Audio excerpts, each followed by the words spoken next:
Magandang umaga sa inyong lahat. Ito ang mga nagabagang balita.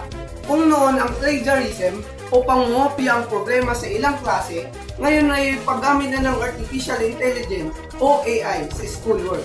Ang pinangangambahan lang ng mga teachers ay nag-aalala sila dahil sa paggamit ng mga estudyante ng AI upang gumawa ng mga schoolwork.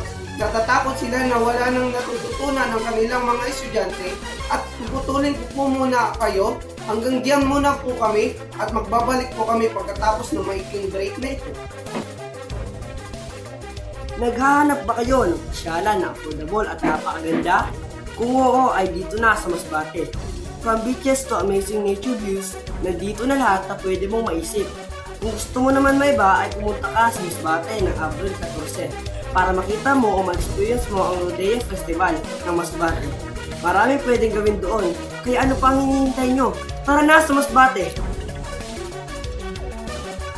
Hinimok ni Senador Francis Tolentino ang sektor ng edukasyon na ibalik ang pagtutok sa mga paaralang pang-agrikultura upang maisama ang mga kabataan sa pagpapalakas ng sektor ng agrikultura, pangisdaan at aquaculture.